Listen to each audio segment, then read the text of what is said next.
But what ends up happening is like 95% of all the funding for human rights goes back into countries that have more democratic institutions. There is very, very little money for people who are doing human rights work inside dictatorships. Today, that's 5.7 billion people, more than 90 countries. And one of the reasons why this is the case is that Alex Gladstein, the Chief Strategy Officer at the Human Rights Foundation and a prominent advocate for digital freedom. He writes and speaks widely on human rights and Bitcoin and is a best-selling author of books on financial sovereignty and authoritarianism. Most people in the Western world, they don't understand why Bitcoin is valuable because they haven't thought about that. They haven't needed to think about that. They have FDIC depositor insurance. It's easy for them to send money. Their currency doesn't lose 50% overnight. They've never lived through a currency devaluation. What is the utility of fair, neutral, freedom money? Savings, commerce, freedom, and electric power. Those are the utilities of Bitcoin. Savings is the most important one. It will be worth a lot more later, over 5 to 10 years. This technology is incredible because it's available to anybody. That remains the ultimate use case for Bitcoin. Money that dictators can't stop, money that governments can't stop. I'm curious how you think about engagement with institutions and government. Bitcoin is anything to anybody. If you're thieving or repressing, it's not good. But for the average person, Bitcoin's amazing. So you just have to find the right way to explain it to them. You try to build a Bitcoin standard within an organization. How did you guys just think about it as the organization? The thing is, It's awesome to be here with Alex Gladstein. He is an incredibly inspiring guest who's a human rights activist, has been in the Bitcoin space. One of the things I really appreciate about your story, I've seen you at conferences. I was at your Oslo Freedom Foundation conference, is, you entered the space not as a traditional Bitcoin maxi, but instead from a really specific angle, which is you were running an organization pre-Bitcoin in the human rights space. So I'd love to kind of maybe talk about how you started off looking at this space from the human rights angle, running an existing organization, and what that meant as you grew the organization and where kind of Bitcoin came into the process for you. Started at the Human Rights Foundation in 2007. And we were founded to help people who live under authoritarian government worldwide. So today that's 5.7 billion people in more than 90 countries. And the idea was systematic architecture of human rights funding is such that most of the funding goes towards democracies, which makes sense. I mean, obviously, if you're a philanthropist in Europe or America, you want to help your own country. I empathize with that. That's fine. But what ends up happening is like 95% of all the funding for human rights goes sort of back into countries that have more democratic institutions. There's very, very little money for people who are doing human rights work inside dictatorships, which is a problem because, they comprise the majority of the world's population. So, for example, one of the reasons why this is the case is that if you're a super wealthy Chinese or Iranian or Saudi national, you can't pour money into democratic opposition. You'll get arrested or killed. So you can't, like the billionaires in these countries, the centimillionaires, they can't do like, human rights philanthropy. So it's really only the, people living in the more free countries that can do it. So you have a structural issue where for like the vast majority of the world's population, there's tiny amounts of money for this stuff. My guess would be not more than 10 million per year for Chinese human rights, like globally, which is crazy. That's my educated guess. So we were founded to fill that gap and be an organization that could help people who live under closed and closing societies. And from the beginning, we always worked with technology. I helped with the Cuban underground library movement before people in Cuba had internet. And we worked a lot with North Koreans, me personally, with lots of people who escaped North Korea, especially back then. They're just completely isolated and cut off. That's what the early work was. And we realized technology was going to be a two-sided sword, but we needed to push the liberation tech. We started working with encryption pretty early on. Globally, human rights activists didn't encrypt anything for a long time. They were just using clear plain text messaging. So we helped push that in that space. And, between 2010 and 2020, I think you saw basically the normalization of encryption among activists. And we thought that's very important. It's like armor against your enemies here. And I think this is a decade of Bitcoin, similar idea. I think, 2020, you had very small number of activists using Bitcoin. I think by 2030, every single activist will use Bitcoin. So it's just a matter of getting there. And that's what I've learned from the work we're doing, is that this is the next sort of technology wave that's very important, is it relates to financial freedom. There are others too, but this one is very important. And, in general, I learned about the importance of freedom money from people who live under dictatorships and confiscatory regimes, basically. One of the things I think, people say Bitcoin is useful just for speculation or all these other things. And one of the things that I think's most powerful about the work you guys do is you have really compelling, visceral stories about like why it's freedom tech in the real world in the frontier zones. And so, there's been moments where I've sat with some of the, people you guys work with, and it's hard to keep a dry eye. And so I was wondering, like, maybe you could share a little bit about the places that you see it used, how you've seen it used, in these frontier where truly is freedom tech, which might be hard for people in, places like the US or in LATAM, where most of our employees are. They might not see what this actually means when lives are on the line the way you guys have. We have this concept of privilege, and my friend Alan Farrington coined this idea of financial privilege. I think he's the first person to write about it. And it's this idea of the technology of our money. And a lot of people don't pay attention to this because they've been born into a liberal democracy with property rights and free speech and what we call a reserve currency.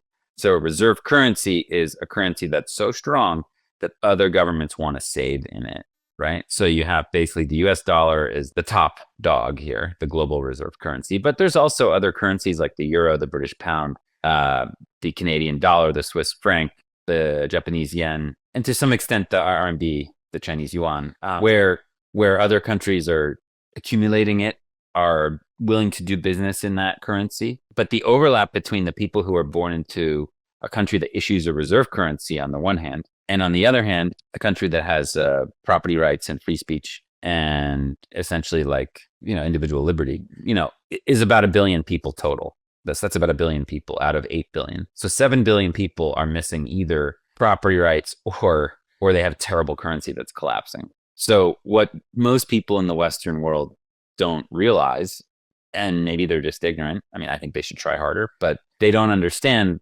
why Bitcoin is valuable because they haven't thought about that. They haven't needed to think about that because they have FDIC depositor insurance. It's easy for them to send money to family and friends. Their currency doesn't lose 50% overnight. They've never lived through a currency devaluation.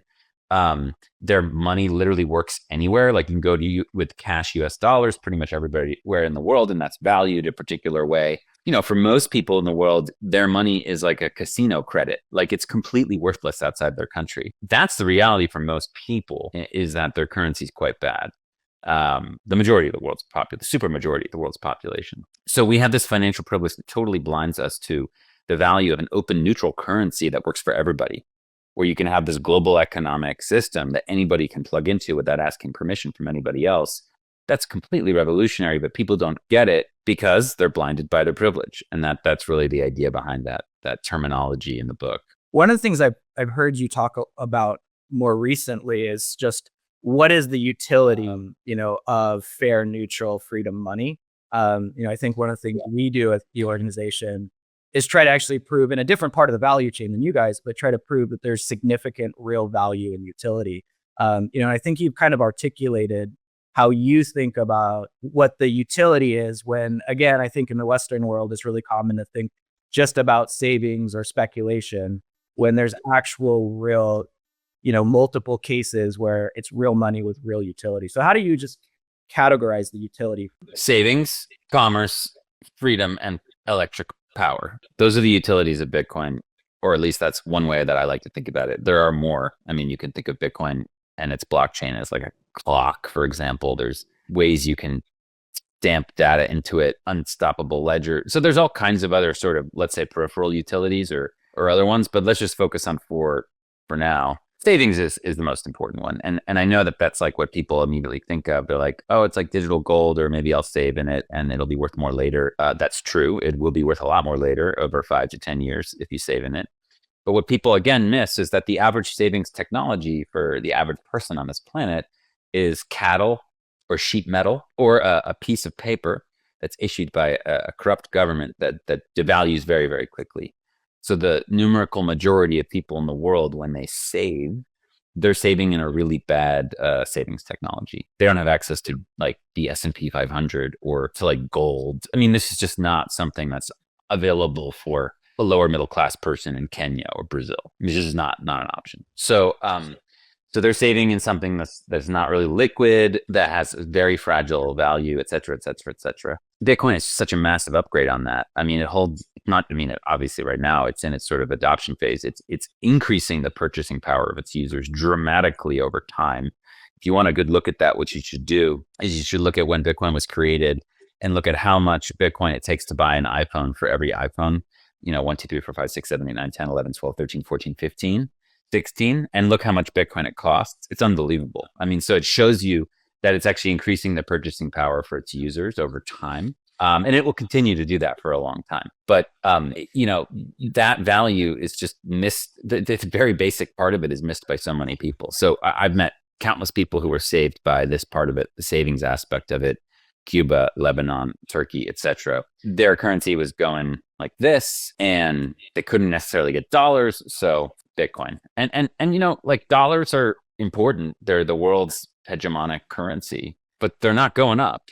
like we just had 9% inflation in the dollar 2 years ago. So, and that's the official number. So yes, dollars are like kind of the least bad of all the fiats out there, but it's not like the dollar is going to make some epic comeback against Bitcoin in exchange rate. No, it's going to die. It's going to go to zero over time. So, I mean, you could just see this. If you just look at Bitcoin versus dollars over a 15-year window or a 10-year window, like the dollar is not going to make a comeback. So this technology is incredible because it's available to anybody, and it does not discriminate against you based on your race or location or amount of wealth you have or language you speak or gender or faith, etc. It doesn't care. It can't care. That's what's so powerful about it. The second use case is commerce. I mean, if you think about it, paying people abroad, as you all know, is a huge pain in the ass. Like, it's like, okay, you've got, if someone's paying in Kenya is paying someone in Nigeria, they actually use a Western company to make that payment, which is a colonial outcome. It's a crazy idea. This is also common in Latin America, Southeast Asia. Oftentimes the payment processing layer, somewhere in the stack, there's all these different middlemen. There's some sort of Western company getting in there and taking a cut. Why? That's so ridiculous. So, Bitcoin eliminates that. It allows peer-to-peer commerce without the need to deal with all these different crazy fiat currencies. Africa has 45 fiat currencies. I mean, imagine if each US state had its own currency that you had to exchange when you went across a border, or merchants would only, freaking nightmare. Our GDP would be a fraction of what it is. So there's a lot of like commerce use cases that are very important that relate to essentially removing friction to doing business globally. And then also just like escaping inflation and devaluation. Like if you look at what happens when a country goes through a currency devaluation, it crushes business. So the ability to protect yourself from that is very important. Freedom is simple. I mean, this was the original Bitcoin use case, was money that dictators and governments can't stop. The very first use case of Bitcoin was WikiLeaks. They used it in 2011 to overcome a banking blockade imposed by the world's powers, and it worked. And there was nothing that governments could do to stop WikiLeaks from raising money in Bitcoin.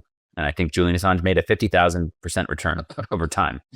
That remains the ultimate use case for Bitcoin. Money that dictators can't stop, money that governments can't stop. And that's the motto for our program at the Human Rights Foundation. That's why we use Bitcoin. That's why we educate people about it. That's why we work on it.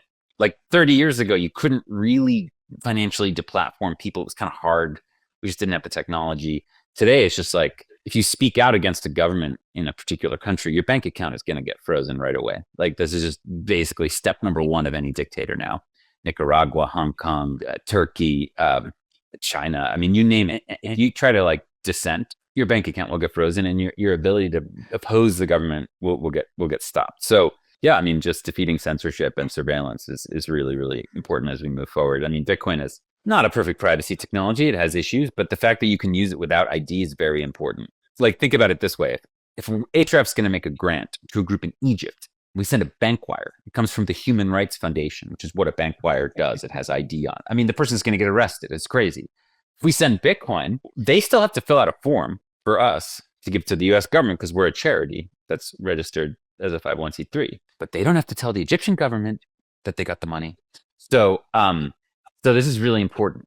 And there's some really cool stuff happening on the margins of Bitcoin with perfectly private technology. This is called eCash, which was created in the 1980s by David Chaum at Berkeley. But essentially, eCash didn't work well with US dollars because the banking system is very permissioned. And it failed in the 90s. It just didn't work. But it works really well on Bitcoin, is what people have figured out. So you can make these like Bitcoin banks that issue these eCash credits that are completely private and untraceable. And I think that's where we're going to go. Like, I think for small payments, we're going to have a world of eCash where you have private money as well. And when you have private money and sound money, you win. So that's cool. The final use case for Bitcoin, I think, is electric power. Like, you could argue the most important thing in the world is to increase the amount of power per individual that they use. If you look at a chart of like power consumption per capita, you don't want to live down here in the chart. You want to be up here, like the United States. You want to use a lot of electricity in your life. It makes you more advanced. It's how we're going to become a more advanced civilization, right? So the answer is not to use less energy. The answer is to be smart about the kind of energy we use and to make sure it's sustainable, renewable, etc. The people who live in countries down here who don't have very much electricity to use, they don't have as much control over their future, over their education, over their freedom. It's very simple. To be free, you have to have power, electric power. How do you get all these people in these countries that where 90%, 80%, 70% the population don't have access to electricity?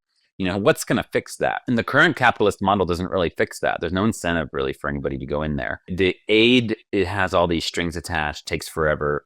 And taking out loans at high interest rates, always bad idea, debt trap. So Bitcoin fixes this. So when I've seen this, I've visited sites in Africa and different places. It's amazing. Like, basically what happens is you'll have like a micro hydro station or a geothermal station that's delivering the same amount essentially of electricity every day, right?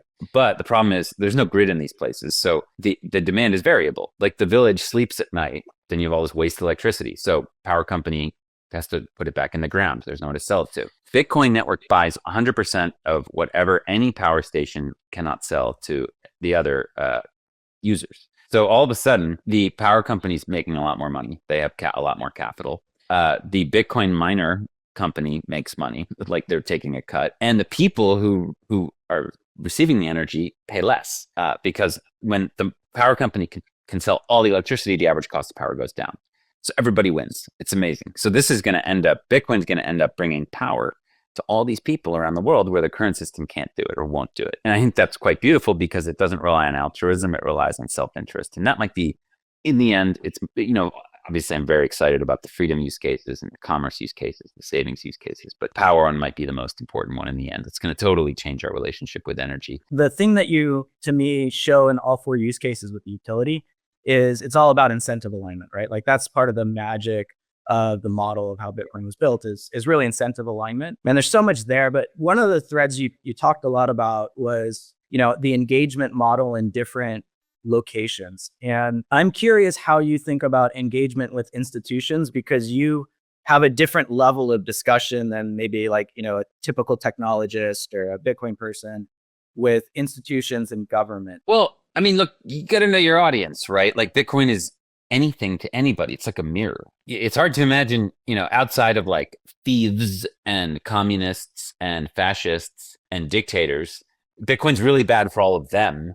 But like, for the average person, Bitcoin's amazing. And for a democratic government, for a traditional business, for a community, Bitcoin is great for everybody else. I mean, if you're thieving or stealing or repressing, it's not good. It's really bad because it gives power back to the people. But for everybody else, it's great. So you just have to find like the right way to explain it to them. Like, and politically, it's funny. Like it depends on where you are on the map, right? But like Ukrainians and Palestinians and Hong Kongers all use Bitcoin, right? So it depends on, you know, like, I guess what side of the aisle you're talking to, but it's powerful technology for anybody. A lot of friends of mine in the profit side of the industry, you know, their contributions have been towards showing why having a Bitcoin native business is really smart long term. Having employee options in Bitcoin payments and savings is really smart. Having treasury in Bitcoin is extremely smart. And you just look at what MicroStrategy's been able to do. I don't know if you saw that Microsoft is now thinking about that. It's interesting.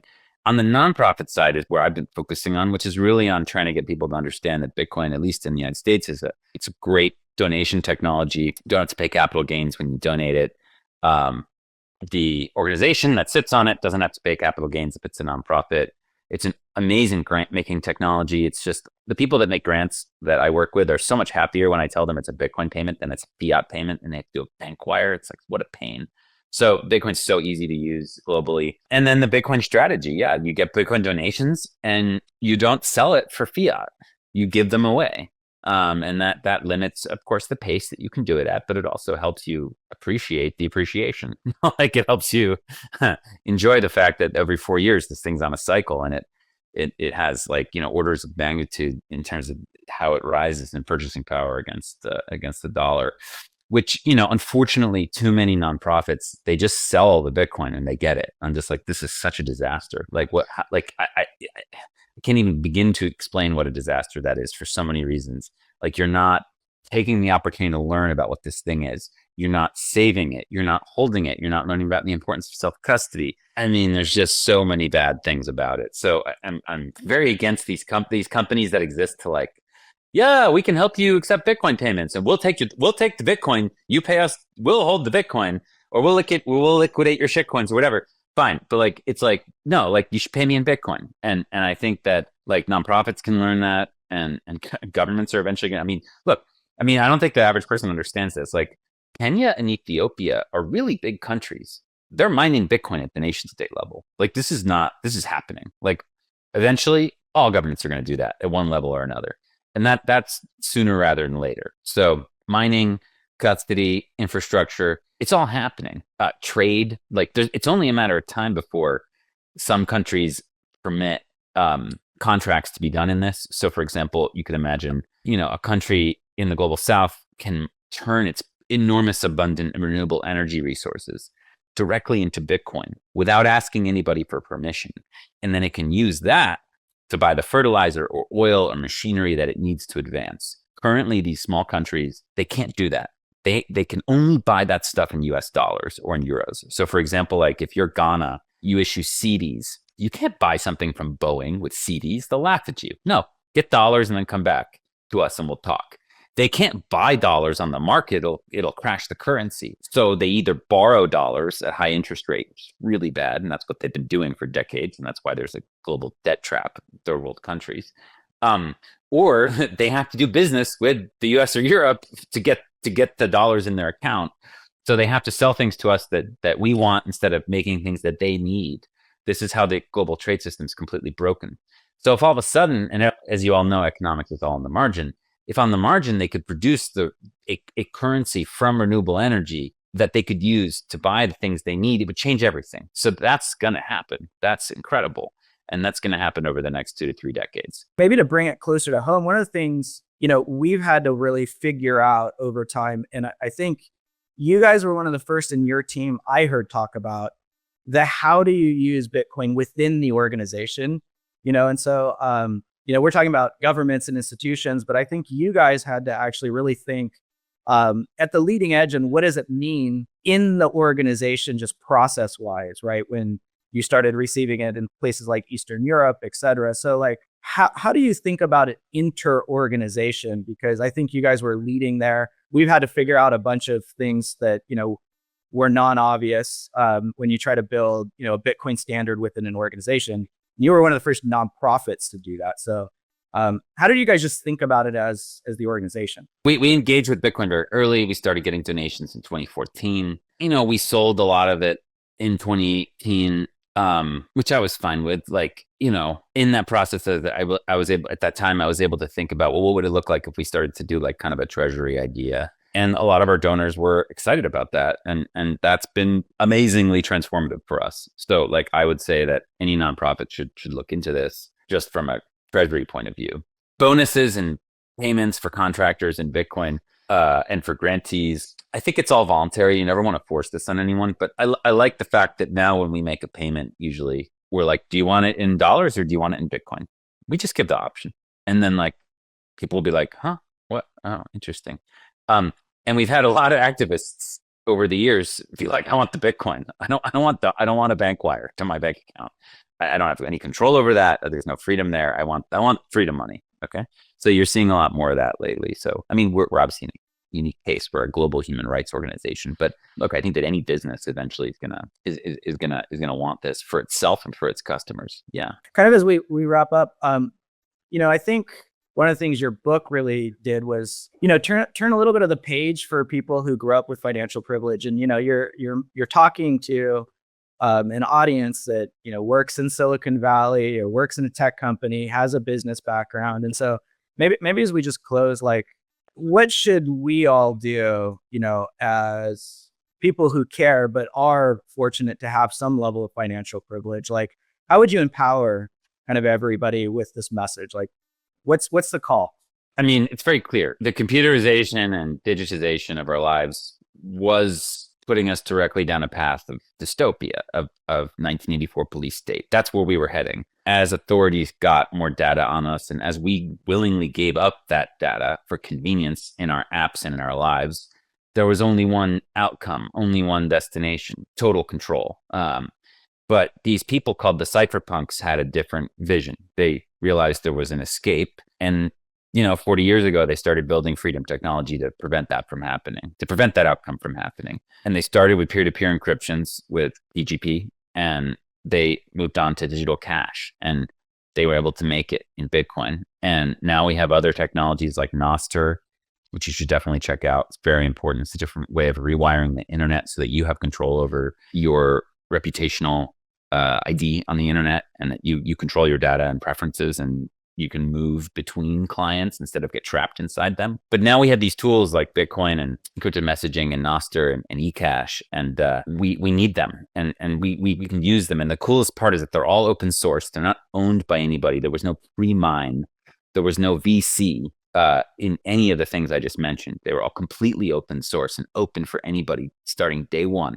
Equal opportunity, and you can build on it right away. You can make your own fork. You can make your own version of it. And this is what's going to allow us to protect ourselves and to prevent that very scary outcome from happening. And the most inspiring part is that anybody can take part in any country. So even if you go through terrible conflict or war, as you're rebuilding, guess what? You get to use the best money on earth. You get to use the best privacy technology on earth. You get the best savings technology on earth. You get, basically power over your online presence. So this is not something that governments can stop. So I'm very fired up. I've never been more optimistic, but you got to get involved and engaged. I don't know what that looks like for you. Maybe you can contribute to one of these open source projects. If you're a coder or developer, that's easy. You can get involved right now in the code base. Go learn about it. Any one of these projects that interests you the most, anybody can get involved. So I would encourage you to just think about one little thing you can do, because it matters. So in any event, thanks for having me on, man. And really, really happy to spread the message, and let's keep it going. Super cool, man. Bitcoin is definitely the force for good. And I 100% agree. Just start building, start getting involved is I think the right message. So, dude, this was super cool. Where can folks find you online? Beyond reading your book, which is incredible. I think I have it. Thank you. I have it right here. First of all, I have 2 books that are out there now that I wrote by myself. One's Check Your Financial Privilege. One is Hidden Repression. You can get them both on Amazon, but you can also get them on Bitcoin Magazine's website if you want to pay in Bitcoin. You could do that. There are also some audiobooks out there, and they both were written out in the open. So essentially, most of the content in each is available for free on the internet as essays. So if you look up the chapter titles, you don't even have to pay for it. I encourage people to black market my books and send them into different countries for sure. In fact, if you look at the first book I wrote, I co-authored with a lot of people. It's called The Little Bitcoin Book. It was written like more than 5 years ago.